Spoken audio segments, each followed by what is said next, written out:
Welcome to beautiful Ford Field, and I'm going to take you to Privateer Island. We go right through this little door. How's Privateer Island? All right? It was great. It was great? Yeah, it was great. It's pretty hospitable, right? Yeah. Yep. Carry the toolbox, carry the bike. It also becomes AMA impound area, apparently, at the end of the night.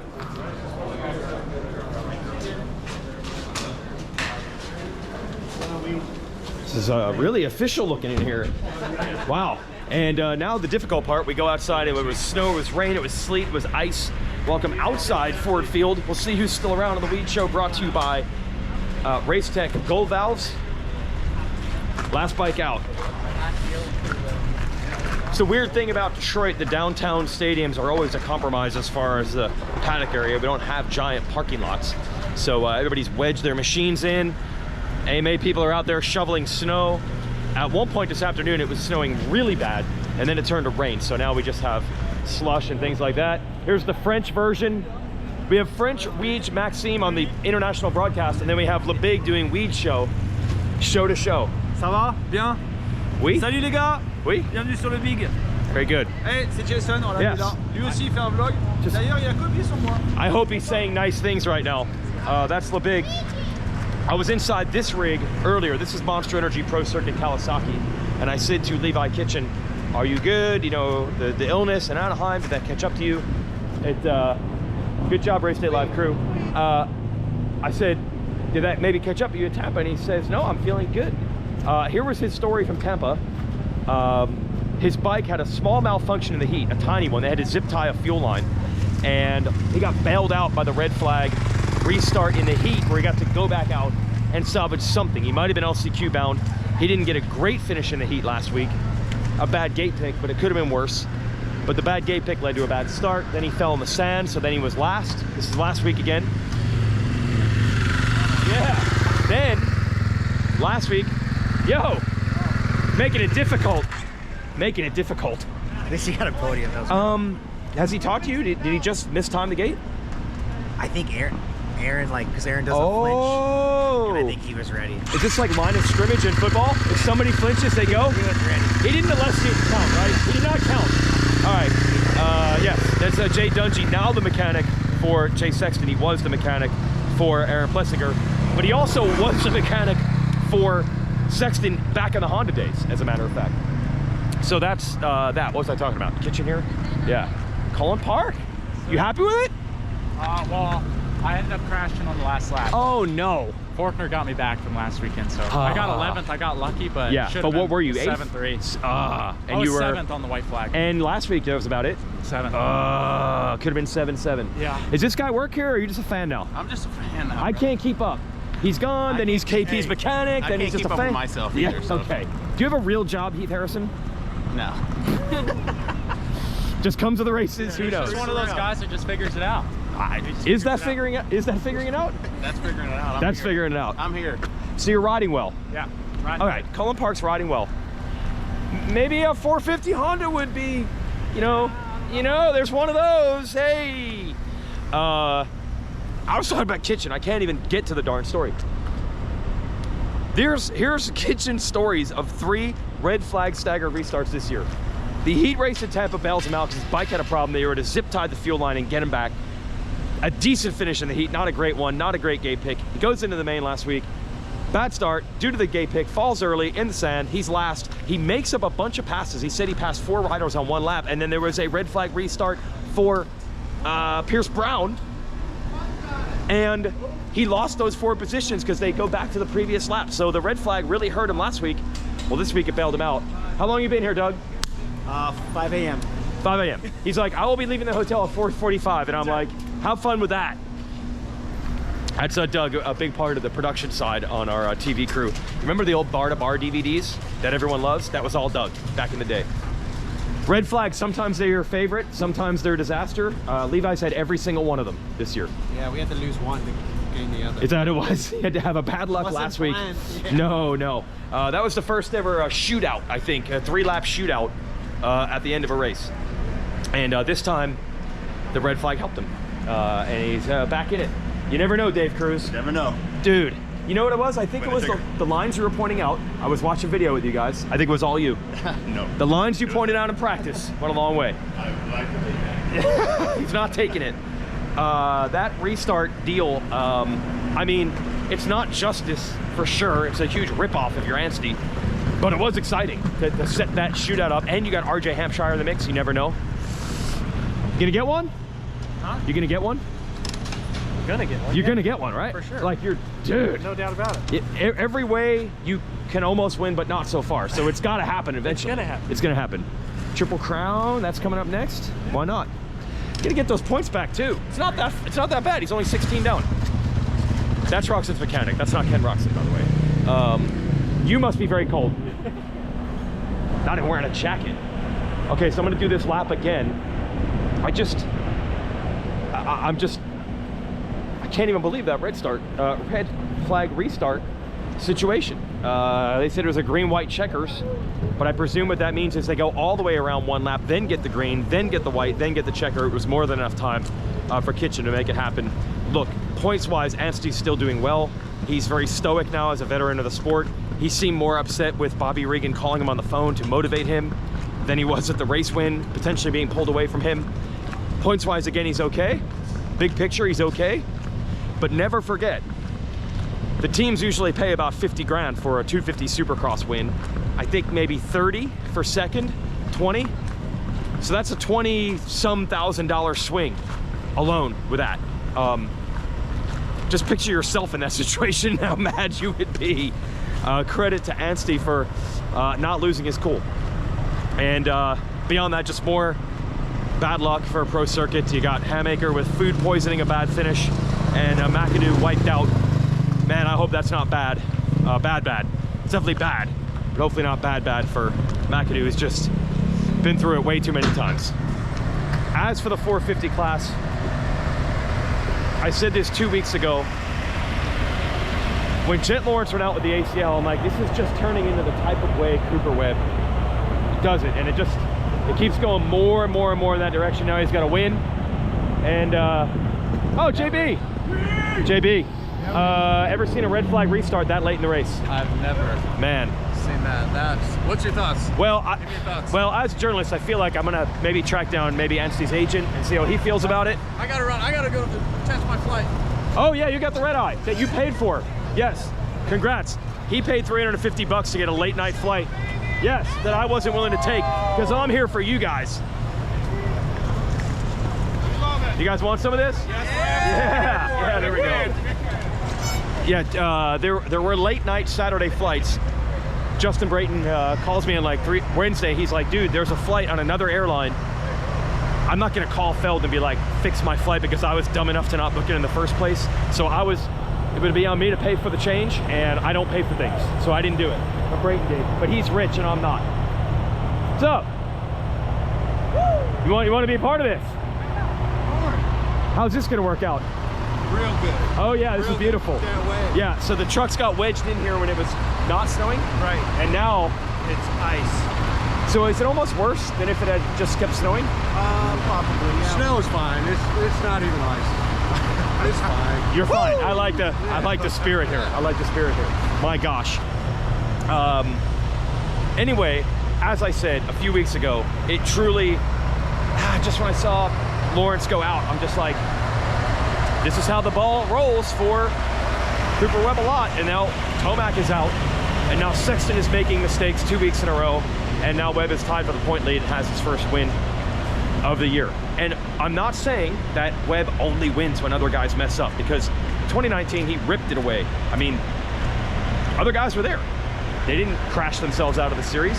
Same thing in 2021. What's up, Truckee? Is this going to be a problem getting out of here, or are you good? Always. Every truck driver I ask is like, what? What? It's nothing. It's nothing. Easy. They're pros. It's like jumping a rhythm lane if you're one of the top Supercross riders. So I'm not saying Webb doesn't earn it. He just does it a different way, and you can see what that way is right now as things unfold. I was hoping to find something interesting here. If not, I might as well just go to the press conference. Maybe I'll find some riders. Looks like Facebook Marketplace over here. We got a lot of motorcycles. Someone can make a lot of money We got a whole bunch of Yamahas. We got some Suzukis, lightly used. Not a lot of hours on them. So I'm gonna go back in. This might be the longest Weege show ever, but I know you folks love it. And again, shout out to our friends at RaceTech for helping make this happen. Gold valve, suspension replusher, better bottoming resistance, more traction, made in the USA. There's a Dylan Ferrandis pushing today. I went over to the Honda camp, asked Lars, will there be a replacement rider? He said they're thinking about it. Then later, almost hurt myself right there. Then later he posted on social media that they are considering a replacement rider. And I'm going to take credit and say it was me asking him the question that prompted him to make that video. It's all me. And if it's Dean Wilson that ends up with that spot, Mathis will say that it was all him on the Pulp Show suggesting that to Lars that put Dean Wilson on the team. We are all searching for credit. All right, let's clarify a few facts here. Riders are long gone. Just came out of the AMA truck and talked to Mike Pelletier and Jeremy Albrecht and Tim McAdams. Bunch of people in there. I talked to Ezra Lusk. Ezra Lusk not involved in that part, the red flag restart part, but I did learn some stuff about Ezra that I'll talk about in a moment, completely unrelated to the red flag restart. So let's clarify a few things. The red flag restart rule changed. So apparently a lot of the team managers were looking at an old rule book that said if the race is 90% completed and a red flag comes out, the race is complete. That rule changed starting with the 2024 season, and the current rule book has the change in it. When the race is in the past, when the race was 90% complete and a red flag came out, it was over. Starting last year and into this year, the race goes to the checker flag. So now if the clock has not expired and a red flag comes out, they're going to race it to the end, and the rule book says there must be at least 3 full laps complete. So in the case of trying to do a 3-lap green, white, checkered, here the staggered start would have been 1/2 of a lap before they got to the finish line.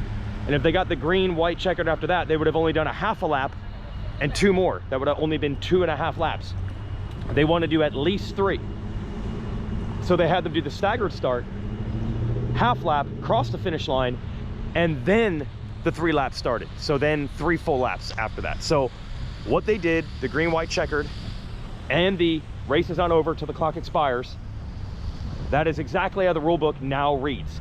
Some of the teams are mad, but that's because they didn't realize that the rule book changed over a year ago, and it is in the AMA rule book. The AMA showed it to me, both things. Have to have at least 3 full laps, and if the clock has not expired, the race is not over. The red flag comes out. Yes, Max Anstey was officially 7 seconds away from the clock expiring and the race being over. So that's the clarification on all of that AMA rule stuff. It's a scoop that only Weege got, I believe. Only on the Weege show, exclusive. Trying to not get hit by cars. One other fact that I'm gonna make clear here. I've been saying for years that the downtown Detroit area near Ford Field is very nice, very enjoyable. I walked to the stadium this morning. I'm gonna walk back to my hotel right now, and it's beautiful down here. I'm not saying that there's not other parts of Detroit that are probably, maybe I wouldn't walk late at night, but I've done it at like midnight, 1 a.m. when we had races at night here. So I'm gonna walk back to my hotel here, not worried about it. Detroit's actually really cool. I can't believe how nice the downtown has become, the area around Ford Field through the years.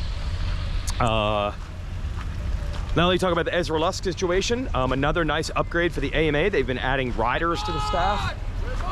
Red Bud! Chanting Red Bud. That's cool. Been adding some riders to the team for the AMA. So Ezra Lusk has been going to some races now. Ezra Lusk, I think you could argue maybe the fastest guy to never win a Supercross title. I mean, he was at Jeremy McGrath's throat for many, many years and won a lot of races. Awesome to have Ezra just back around. He's not a high profile guy. You don't see Ezra much. Now he is back doing about half the Supercross races working for the AMA. I thought he was only there more as a who decides penalties and stuff like that.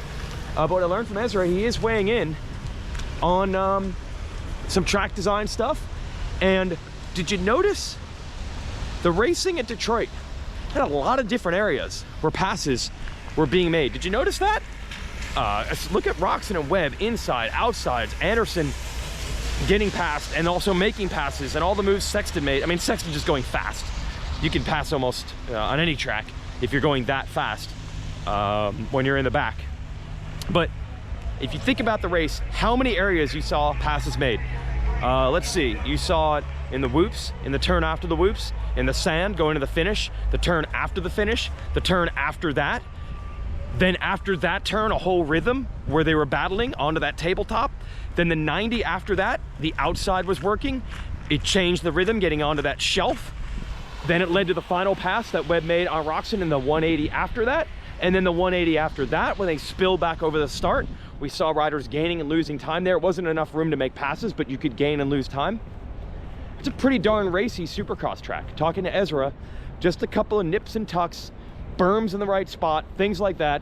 He was happy the way the racing turned out. It's not always going to go that way. He was clear that the track crew they already have is very good. He's not trying to claim that it's always been bad and he's going to totally revamp it, but just good to hear they have an ex-professional rider.